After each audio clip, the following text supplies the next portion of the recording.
I'm going to be quickly doing an unboxing of the Synoshi power scrubber, and then what I'll be doing is I'll be showing you how to connect the scrubbing attachments to the scrubber. It's quite easy, it can be done with one hand. So in this collection here you can see the scrubbing attachments. Also had the user manual. You get a little charger, at least the cord only, and another little scrubber attachment. Then you have the main unit.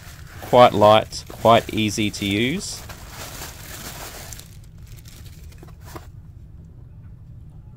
Nice compact design. You can also get these attachment brushes.